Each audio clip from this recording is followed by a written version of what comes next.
లేవంట్రా పొద్దెక్కింది. స్కూల్కి వెళ్ళరా. కాకి గోల ఈ ముసలమ్మ కాసేపు పడుకోనేవద్దు కదా.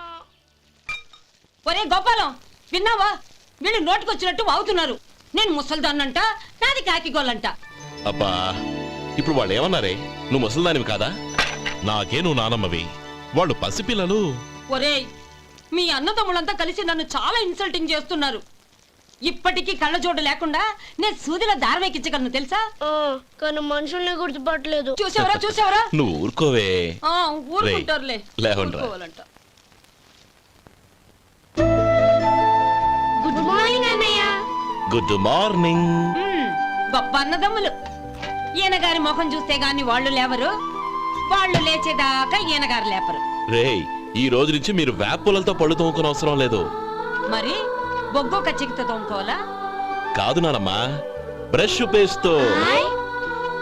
రేయ్, ఈ బ్రష్ నీకు, ఇది నీకు, ఇది నీకు. లెండెన్ వెళ్ళి మొహాలు కడుకుందాం. ఒరే గోపాల, ఏమిటి నానమ్మా? ఆ పేస్ట్ బ్రష్లు ఎంతరా? 20 రూపాయలే నానమ్మా. ఎందుకురా నువ్వు కష్టపడి సంపాదించిన డబ్బులంతా ఇలా తగలేస్తావు? ఏ వేపుల్లలతో తోముకుంటే పళ్ళ రిగిపోతాయా? చిన్న పిల్లలు కదా నానమ్మా. అయినా నేను సంపాదించేది ఎవరి కోసం? నా తమ్ముడు కోసమే కదా. చూడరా, నా బ్రష్ ఎంత నొరుగొస్తుందో. ఏం కాదు, నా బ్రష్ ఎక్కువ నొరుగొస్తుంది. కావాలంటే చూసుకో.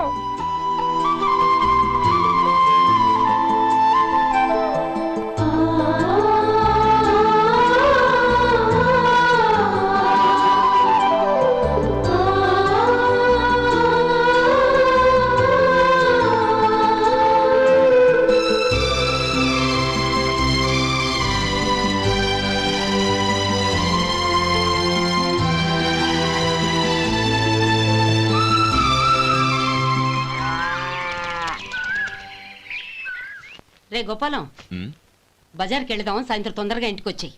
రేపు వెళ్దాం నానమ్మా. సాయంత్రం నాకు ముఖ్యమైన పని ఉంది.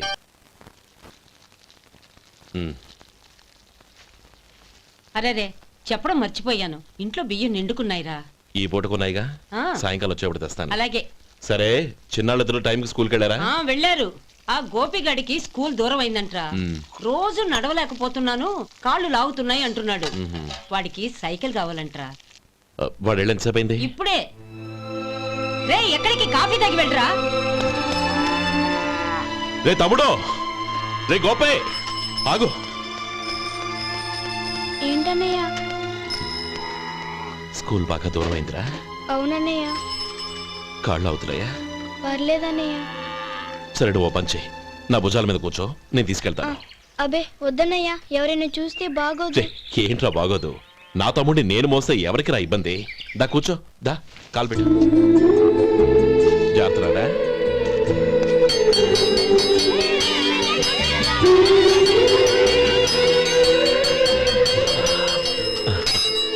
చూసావా, స్కూల్ కరెక్ట్ టైంకి వచ్చేసాం. అవును, థ్యాంక్స్ అన్నయ్య.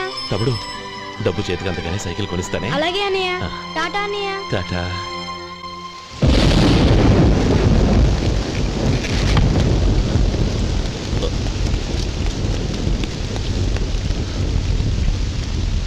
నానమ్మా,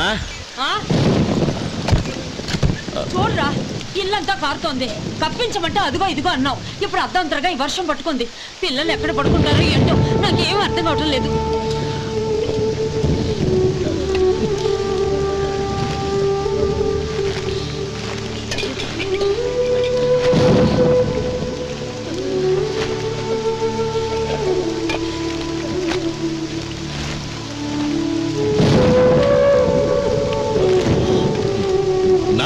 కింద తుడిచి పిల్లలకి పక్కై.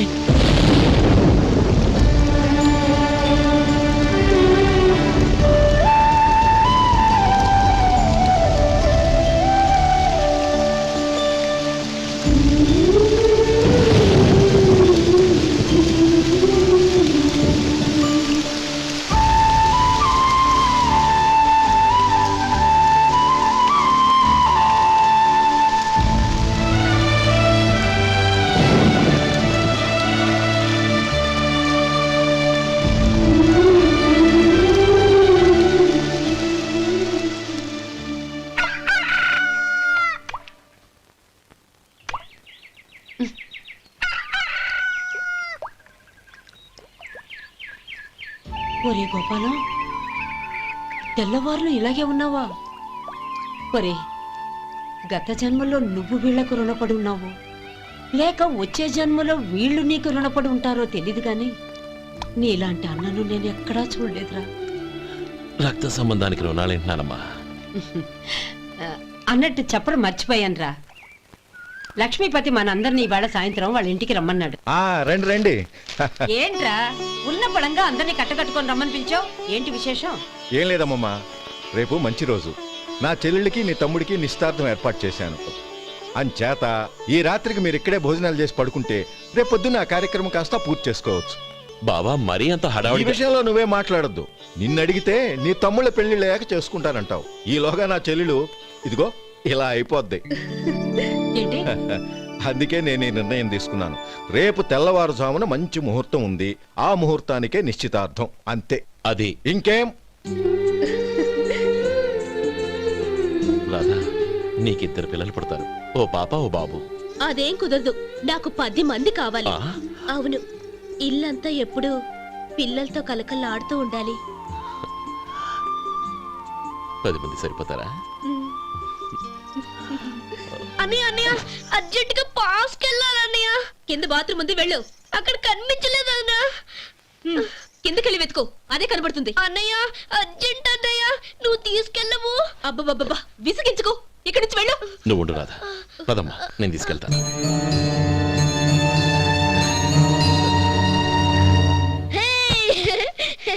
ఎంత మెత్తగా ఉందో, చాలా బాగుంది. భలే బాగుంది అన్నయ్య. హాయ్.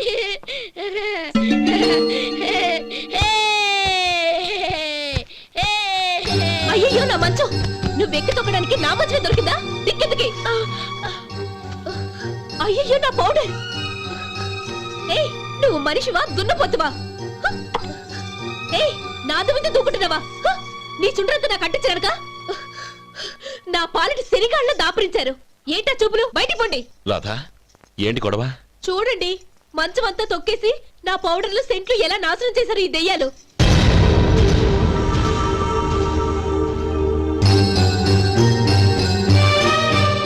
తమ్ముళ్ళు రండి, బయటికి వెళ్ళి ఆడుకుందరు గాని.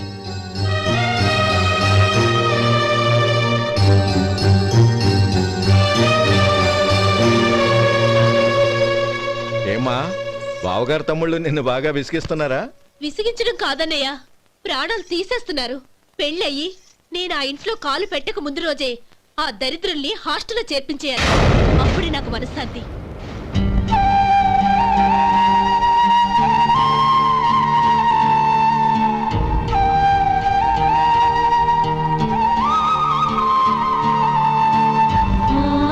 పెళ్ళయి నేను ఆ ఇంట్లో కాలు పెట్టక ముందు రోజే ఆ దరిద్రుల్ని హాస్టల్లో చేర్పించేయాలి.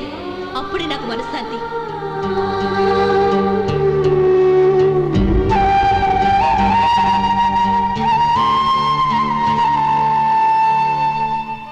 అది ఇలా ఇవ్వండి బాబు.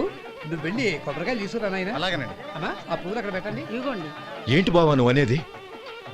అవును బావా, నాకు ఈ పెళ్లి సరిపడదు. నీ చెల్లెలకి వేరే సంబంధం చూసుకో. నీకేమన్నా మతిపోయిందా? ఏం మాట్లాడుతున్నావు తెలిసే మాట్లాడుతున్నావా? అయినా నా చెల్లికొచ్చిన లోటేంటి? నా కాబోయే భార్య నా కుటుంబంలో ఐకమత్యం పెంచుతుంది అనుకున్నాను, కానీ పెళ్లికి ముందే నా తమ్ముళ్ళని నా నుంచి విడదీయడానికి ప్రయత్నిస్తుంది అనుకోలేదు. తన అన్నదాంట్లో తప్పే ఉంది బావా. ఏ అమ్మాయి అయినా పెళ్ళైన తర్వాత తన భర్తతో సంతోషంగా ఉండాలని కోరుకుంటుంది. అయినా నీ తమ్ముళ్ళని హాస్టల్లో చేర్పిద్దామంది గాని నడి రోడ్లో వదిలేద్దామనలేదుగా. నా నుంచి వేరు చేయాలనే ఆలోచన వచ్చాక అది హాస్టల్ అయినా నడి రోడ్డైనా ఒకటే బావా. బావా, తొందరపడుతున్నావు. నీకేమీ లేకపోయినా నా చెల్లెల్ని ఇష్టపడిందని నువ్వు సుఖంగా బతకడం కోసం నేను ఎన్ని ఏర్పాట్లు చేశాను తెలుసా? 50 ఎకరాల పంట పొలాన్ని నీ పేరు రాసి రెడీగా ఉంచాను. ఈ ఇల్లు కూడా నా చెల్లెలి పేరు రాశాను. నా తమ్ముళ్ళని నా నుంచి దూరం చేసే ఏ ఆస్తి నాకు అక్కర్లేదు. బావా, ఊరందరినీ పిలిచాను, నిశ్చితార్థానికి ఏర్పాట్లు చేశాను. పెద్దలందరూ వచ్చి కూర్చున్నారు. ఇప్పుడు అర్ధంతరంగా నిశ్చితార్థం ఆగిపోతే నా చెల్లెల జీవితం ఏమైపోతుందో ఒక్కసారి ఆలోచించు. అందుకే బావా, నిశ్చితార్థానికి ముందే ఈ నిర్ణయం తీసుకున్నాను. దయచేసి నన్ను వదిలే. బావా, నా చెల్లెలు నీ పైన మోసుబడిందని నీకు మిల్లులో పనిచ్చి నెల నెలా జీతం ఇస్తున్నాను. మమ్మల్ని కాదని ఎలా బతకగలవో ఒక్కసారి ఆలోచించు. బావా, గడ్డి తిని పశువులు కూడా బతుకుతాయి. కానీ జీవించడానికి మమతానురాగాలు కావాలి. నేను జీవించడానికి ఇష్టపడతాను. బతకడానికి ఎన్నో మార్గాలున్నాయి. వస్తాను.